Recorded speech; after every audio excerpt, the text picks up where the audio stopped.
Sanctus, Sanctus, Sanctus Dominus Deus Sabaoth.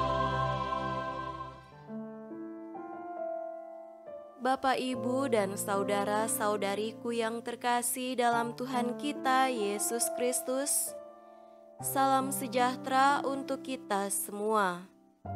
Berkat Allah yang Maha Kuasa senantiasa menyertai kita. Marilah kita mendengarkan dan merenungkan bacaan-bacaan kitab suci hari Rabu, tanggal 8 Maret tahun 2023. Bacaan pertama dari kitab Yeremia bab 18 ayat 18 sampai 20. Berkatalah mereka, marilah kita mengadakan persepakatan terhadap Yeremia, sebab imam tidak akan kehabisan pengajaran, orang bijaksana tidak akan kehabisan nasihat, dan nabi tidak akan kehabisan firman. Marilah kita memukul dia dengan bahasanya sendiri, dan jangan memperhatikan setiap perkataannya. Perhatikanlah aku ya Tuhan, dan dengarkanlah suara pengaduanku. Akan dibalaskah kebaikan dengan kejahatan? Namun mereka telah menggali pelubang untuk aku.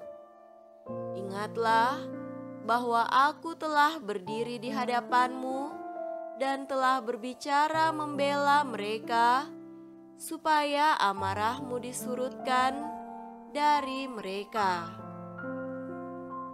Demikianlah sabda Tuhan.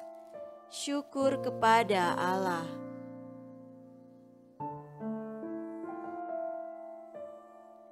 Semoga Tuhan beserta kita sekarang dan selama-lamanya. Inilah Injil suci menurut Matius. Dimuliakanlah Tuhan. Injil Matius bab 20 ayat 17 sampai 28. Ketika Yesus akan pergi ke Yerusalem, ia memanggil ke-12 muridnya tersendiri dan berkata kepada mereka di tengah jalan, "Sekarang kita pergi ke Yerusalem, dan Anak Manusia akan diserahkan kepada imam-imam kepala dan ahli-ahli Taurat, dan mereka akan menjatuhi dia hukuman mati. Dan mereka akan menyerahkan dia kepada bangsa-bangsa yang tidak mengenal Allah, supaya ia diolok-olokkan, disesah dan disalibkan, dan pada hari ketiga ia akan dibangkitkan." Maka datanglah ibu anak-anak Zebedeus serta anak-anaknya itu kepada Yesus, lalu sujud di hadapannya untuk meminta sesuatu kepadanya. Kata Yesus, "Apa yang kau kehendaki?" Jawabnya, "Berilah perintah supaya kedua anakku ini boleh duduk kelak di dalam kerajaan-Mu, yang seorang di sebelah kanan-Mu dan yang seorang lagi di sebelah kiri-Mu." Tetapi Yesus menjawab katanya, "Kamu tidak tahu apa yang kamu minta. Dapatkah kamu meminum cawan yang harus kuminum?" Kata mereka kepadanya, "Kami dapat." Yesus berkata kepada mereka, "Cawanku memang akan kamu minum, tetapi hal duduk di sebelah kananku atau di sebelah kiriku aku tidak berhak memberikannya. Itu akan diberikan kepada orang-orang bagi siapa Bapa-Ku telah menyediakannya." Mendengar itu, marahlah ke-10 murid yang lain kepada 2 saudara itu. Tetapi Yesus memanggil mereka lalu berkata, "Kamu tahu bahwa pemerintah-pemerintah bangsa-bangsa memerintah rakyatnya dengan tangan besi, dan pembesar-pembesar menjalankan kuasanya dengan keras atas mereka. Tidaklah demikian di antara kamu. Barang siapa ingin menjadi besar di antara kamu, hendaklah ia menjadi pelayanmu, dan barang siapa ingin menjadi terkemuka di antara kamu, hendaklah ia menjadi hambamu.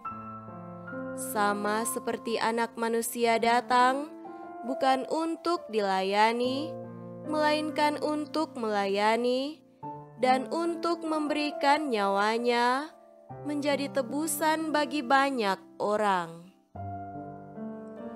Demikianlah sabda Tuhan. Terpujilah Kristus.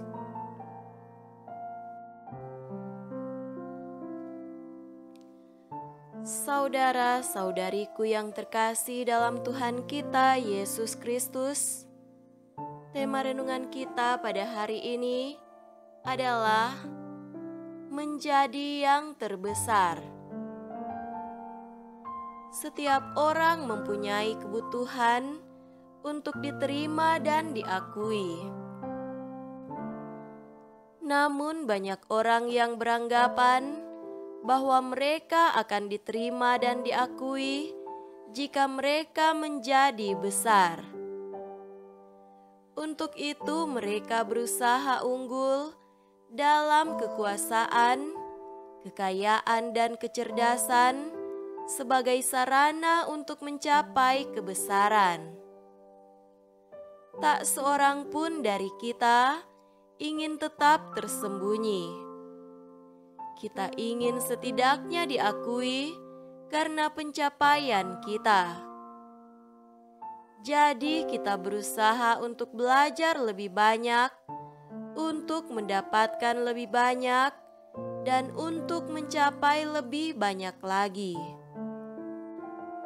Pemikiran seperti ini dibentuk oleh anggapan bahwa kebesaran datang dengan kekuatan dan kekuasaan. Ini terlihat sangat jelas di tengah masyarakat kita. Ada yang percaya bahwa kebesaran datang dengan kekayaan. Kita mengagumi mereka yang kaya, seolah-olah segala yang ada dalam diri mereka adalah yang baik dan nyaman. Mereka bangga jika mereka menjadi crazy rich people, dan banyak orang ingin terlihat seperti mereka. Ada yang menyamakan kebesaran dengan kecerdasan. Tidak seorang pun dari kita mau dicap sebagai orang bodoh. Banyak juga yang menyamakan kebesaran dengan kekuasaan dan kedudukan. Bahkan ibu anak-anak Zebedeus dan mungkin Yakobus dan Yohanes sendiri pun berpikir demikian. Kenyataan bahwa ke-10 yang lain marah mendengar hal itu menunjukkan bahwa mereka pun berpikir tentang hal yang sama. Saudaraku terkasih, Kristus dalam Injil hari ini membalikan semuanya itu. Kebesaran bisa datang dengan kekuatan, kecerdasan, dan kekayaan. Tetapi kebesaran sejati hanya dapat dicapai dengan melayani. Melayani adalah jalan Yesus menuju kebesaran. Itu adalah kebesaran yang berlaku tidak hanya di dunia ini, tetapi juga di kehidupan yang akan datang. Itu adalah kebesaran yang memungkinkan kita memiliki hidup yang kekal. Mari mohon kepada Tuhan agar kita merindukan kebesaran yang dicapai dengan melayani, terutama melayani Dia dan mereka yang terpinggirkan. Semoga demikian. Amin.